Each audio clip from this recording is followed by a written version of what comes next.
예민한 사람인지 평가해 보시는 표를 이렇게 만들어 주셨는데 9가지 정도 해당이 되는 것 같아요, 교수님. 네. 저는 좀 매우 예민한 사람인가요? 근데 지나치게 에너지를 소진하는 그 이유가 뭘까? Dr. Friend. 안녕하세요. 예, 닥터 프렌즈입니다. 오늘 제가 굉장히 모시기 힘든 분을 모셨는데요. 전홍진 교수님이신데 이제 전작이 매우 예민한 사람들을 위한 책이라는 그 책 제가 너무 재밌게 읽고 주변 사람들한테도 이렇게 많이 추천을 했는데 닥터 프렌즈에 모시고 한번 또 우리 헬프님들한테 좋은 얘기 좀 부탁드리려고 제가 이렇게 연락을 좀 드렸고요. 예, 안녕하세요. 저는 성균관의대 삼성서울병원에 근무하는 전홍진입니다.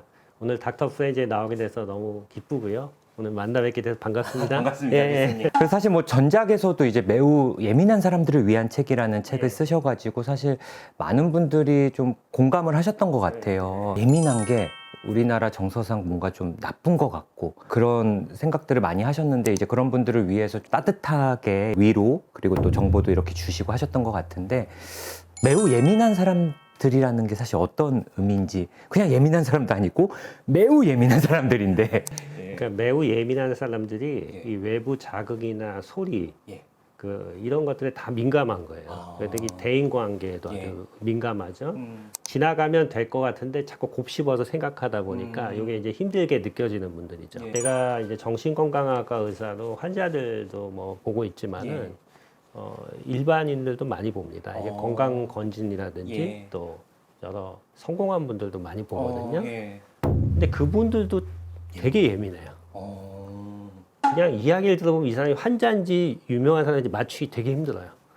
얼굴 보지 않으면은 구별이 안 될 정도예요. 그래서 이게 어떤 차이가 있나 어떻게 하면 우리 환자들도 아니면은 그 환자는 아니지만은 좀 힘든 분들도 자기의 능력을 잘 발휘해서 잘 지낼 수 있을까 이제 그런 고민을 하다가 이제 나오게 된 거죠.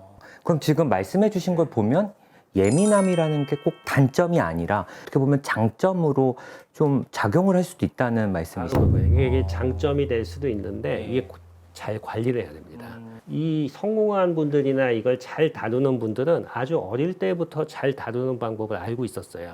자신의 예민함을요? 근데 이것 때문에 힘들어하는 분들은 아직도 관리가 안 됩니다. 그 차이가 있는 거죠. 예민한 분들이 뭐에 예민한지 이제 크게 두 가지 유형이 있습니다. 타고난 사람이 있어요. 좀 기질이 산부인과에서부터 울고 좀 떼쓰고 잘 안 먹으려고 그러고 저도 약간 어렸을 때 그랬던 것 같거든요. 예. 후천적으로 많이 그러고 뭐 앉지 않으면 계속 울었다. 맞아요. 그것도 낙과림도 심했다. 뭐 이런 얘기를 좀 들었던 것 같아요. 그렇게 이제 지내다가 보면은 형제들하고도 좀 싸우고 자주 그 학교 갈 때도 좀 안 가려고 좀 뻗대고 이런 식으로 이제 지내는 이런 스타일이 있고요. 이제 그런 분들하고 또 하나는 약간 후천적인 스타일. 후천적인 거는 우리가 트라우마라든지 뭐 사고 그런 거를 경험하면서 이게 발현이 되는 두 가지가 합쳐진 경우도 있고요. 그런 경우들이 있죠. 이런 것들을 관리를 하기 위해서는 자신을 잘 알고 있어야 됩니다. 어떤 상황인지. 그 매우 예민한 사람들을 위한 상담소. 워낙 전작이 뭐 너무 많은 사랑을 받아서 저도 미리 이렇게 좀 읽어봤는데 여기 보면은 초반에 이렇게 표가 있으시더라고요. 예민한 사람인지 평가해 보시는 표를 이렇게 만들어 주셨는데 28가지 문항이 있거든요. 그래서 뭐 한번 저도 이렇게 띄워드릴 테니까 우리 헬프님들도 한번 해보시면 좋을 것 같은데 저도 여기 체크를 해보니까 한 9가지 정도 해당이 되는 것 같아요, 교수님. 저는 좀 매우 예민한 사람인가요, 어떤가요? 9가지면은 아직은 조금 덜한 거. 덜한 건가요? 디자인을 이렇게 전문을 하는 업체 거기에 분이 굉장히 제 책을 좋아하셔가지고 직원들한테 책을 나눠주고 저 스케일 하라 했더니 20점 이하가 없는 거예요, 회사에. 디자인 회사 그럼 다 해당이 되신 거예요? 그래가지고 이거 스케일이 잘못됐다. 이거 다 걸리는 거예요. 이게. 의류 디자인하고 디자인하려면 외부의 그런 감각에 민감해야 되거든요. 그러니까 이분들은 그게 그렇게 돼야 이 직업을 할 수 있는 거예요. 이제 그런 걸 가지고 이게 자기의 직업에 오히려 달란트가 되는 거죠. 그렇네요. 근데 이 예민한 사람들 그 28가지 표를 보니까 어떤 문항은 약간 뭐 불안장애, 범불안장애 이런 거랑도 관련이 있는 것 같고 뭐 인지 왜곡이랑도 좀 관련이 있는 질문인 것 같아서 뭔가 이게 예민한 분들이 자신의 예민함을 잘 컨트롤하지 못하면 좀 이런 병적인 부분으로도 진행하실 수도 있겠다, 좀 취약하실 수도 있겠다 이런 생각이 좀 들긴. 바로 그겁니다. 바로 그거예요. 많은 환자들을 실제 보다 보면은 예. 그 전엔 환자가 아니었죠. 환자가 아닌데 그런 예민하고 민감한 특성이 어떤 상황을 만나면서 그렇게 본격적으로 가요.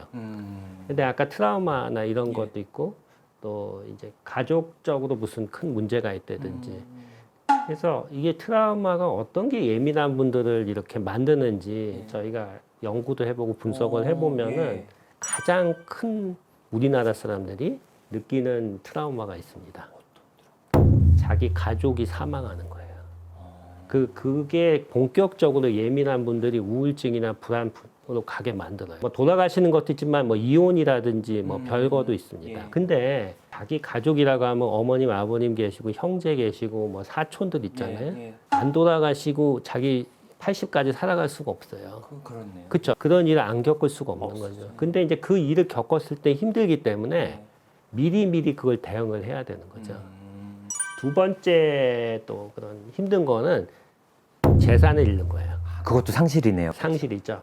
예민한 분들은 보통 그 위험을 감수하는 행동을 많이 안 하는데 그럴 것 같습니다. 이런 스타일, 그런 분들도 있어 스타일이. 어... 이게 좀 몰빵을 해가지고 이게 갑자기 그냥 없어지는 거죠. 예민한 분들이. 그러면은 엄청 상실을 느껴요. 그래서 그런 건 좀 안 하는 게 좋겠다. 그런 분들은? 예민한 분들은 좀 그런 건 신중하게. 신중하게. 진짜 야수 그 자체. 떨어지고 있어. 개박살이 나고 있어. 그리고 예측이 안 좋아. 이것 봐. 좀 예민한 분들은 어떤 공통적인 어떤 생활 패턴들이 좀 있는 게 좀 저는 책을 읽으면서 좀 되게 신선한 느낌이었거든요. 그 생활 패턴 중에도 굉장히 특이한 거는 우리가 사람들을 만나고 이렇게 대화를 할 때 어느 정도 에너지를 쓰세요? 저랑 대화할 때 하고 나면은 하시는데 문제는 없으시죠? 워낙 또 제가 원래 좀 팬이어서 오늘은 좀 힘들 것 같긴 해요. 또 약간 전공의 때 생각도 있어서 교수님들 대할 때 항상 어려운 마음. 저는 되게 편하게 해주려고. 예를 들어서 이렇게 같이 대화를 하면 완전히 기가 소진이 돼요. 예민한 분들은. 그래서 나는 이분들이 이렇게 사람을 만날 때 지나치게 에너지를 소진하는 그 이유가 뭘까? 우리가 대화를 할 때 우리 말을 잘 듣잖아요. 근데 그 말고도 소리 말고도 표정, 말투, 그 분위기 이런 것까지 다 저장이 되는 거예요, 머릿속에. 너무 많은 과량의 정보가 저장이 돼요. 그러니까 이게 사람이 진이 빠지는 거죠. 그러면은 한 명 만나면 괜찮은데 하루에 여러 명을 만나는 일을 하게 되면 밤이 되면 기진맥진해요. 밤에 뭐 예를 들어서 피트니스도 가야 되고 안 돼, 그냥 뻗어가지고 아무것도 못하는 거예요. 주말은 완전히 그냥 제가 이렇게 보면은 사람들하고 만나는 걸 이렇게 편하게 대화하고 에너지를 덜 쓰는 이런 분들이 잘 돼요. 이 예민하면서 성공한 사람들 보면. 우리가 10명이 모여서 회의를 하잖아요. 예민한 분들은 진짜 힘들어요.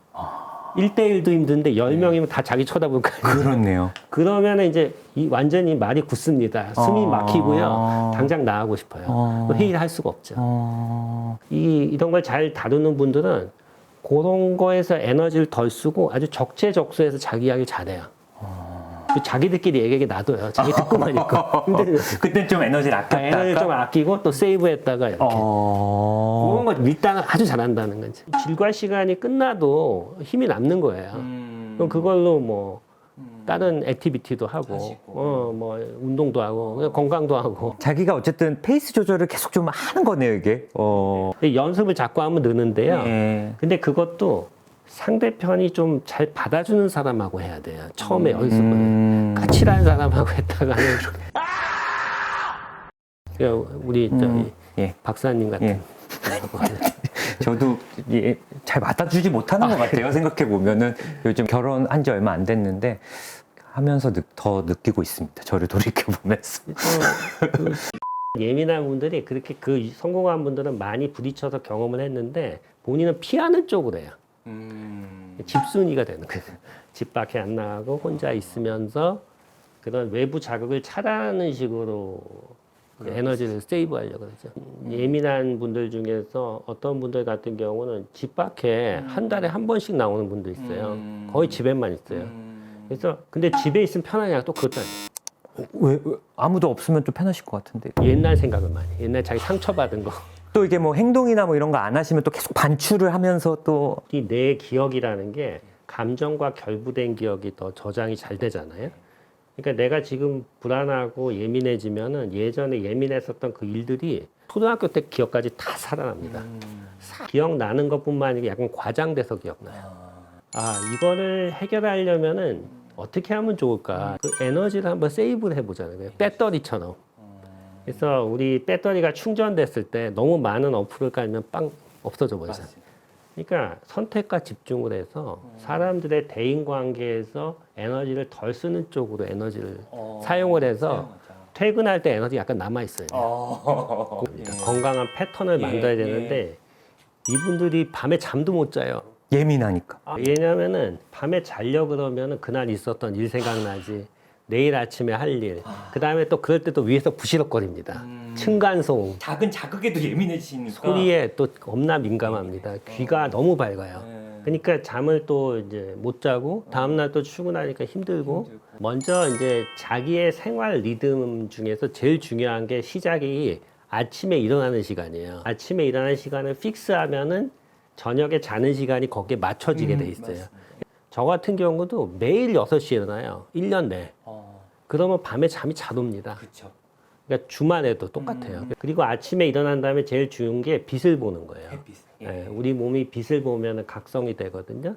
집에서는 온앤오프가 잘 돼야 돼요. 그러니까 집에 들어갔을 때는 내가 가지고 있는 그런 긴장이나 그동안 했었던 일을 완전히 잊어버리고 다른 모드로 들어가야 돼요. 그게 되게 어려울 것 같습니다. 쉽지가 않아요. 온앤오프를 하는 그 습관이 굉장히 중요합니다. 그때 바로 자기를 이완시키는 시간이에요. 그 시간이 없으면 전체 일이 안 되는 거예요. 그래서 그런 걸 통해 가지고 자기가 어떤 텐션이 올라가서 역치를 넘을 것 같으면 낮춰요. 이렇게 눌러줍니다. 그래서 이게 어느 선을 안 넘게 계속 관리를 해주는 거죠. 에너지를 세이빙하기 위해서는 식사도 규칙적으로 해야 돼요.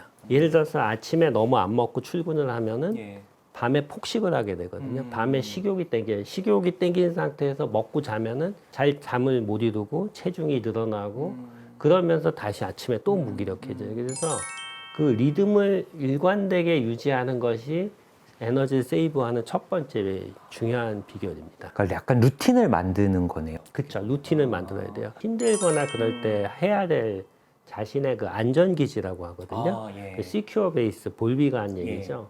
그게 엄청 중요합니다. 그게.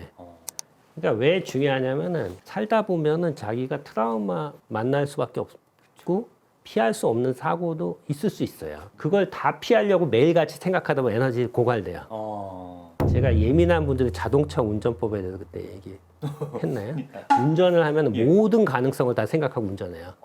차가 옆에서 갑자기 끼어들 겁니다. 앞에 차가 급제동할 가능성. 사람이 갑자기 횡단보도에 뛰어낼 가능성. 이거를 생각하는 건 좋은데 지나치게 생각을 하면 운전하고 나면 에너지 기가 빨려요. 저 그거는 좀 맞는 것 같아요. 그래서 운전하는 걸 저 별로 안 좋아하고 뭐 택시나 차라리 걸어 다니거나 그렇게 하거든요. 이걸 어떻게 하느냐. 평소에는 그런 너무 가능성이 낮은 일에 대해서 긴장을 하는 게 좋지가 않은데 긴장이 올라오거나 그런 트라우마를 경험했을 때 어떤 일을 하면 내가 긴장해서 벗어날 수 있는지를 잘 가지고 있어야 돼요. 그게 안전기지가 돼요. 어떤 사람들은 뭐 강아지를 보기도 하고 뭐 운동을 하기도 하고 하나씩은 있어야 되는데 근데 이제 안 좋은 거는 집에만 있는 걸 안전기지로 하는 건 그게 안전기지가 안 됩니다. 보통 안전기지면 이제 좀 안전한 집이 안전기지인가 이렇게 생각하실 수 있는데 그게 아니라는 거죠. 집에서 가만히 있으면은 그 생각이 자기의 온갖 트라우마가 다 생각납니다. 이게 좋은 게 아니고 사람도 이제 뭐 배우자라든지 뭐 아니면은 뭐 친구라든지 이런 경우도 있을 수가 있고 뭐 영상을 보시는 헬프님들도 이제 아까 뭐 그런 스케일들 한번 좀 해보고 주변 분들한테도 한번 좀 예민해 보이는 분들한테 이 영상을 또 추천해 주시면서 또 뭐 스스로나 또 주변 분들을 좀 이해하는 그런 계기로 좀 잡아봤으면 좋겠고요. 교수님이 이제 좋은 말씀 많이 해주셨는데 뭐 저희 닥터 프렌즈 특성이 이렇게 귀한 분들 오시면 한편으로 안 끝내고 힘들게 모셨으니까 좀 집에 가시고 싶을 때까지 저희가 계속 촬영을 하거든요. 많이 준비를 제가 부탁을 드렸거든요. 그래서 또 다음 영상도 또 기대해 주시면 감사하겠습니다. 예, 교수님 또 예, 감사합니다.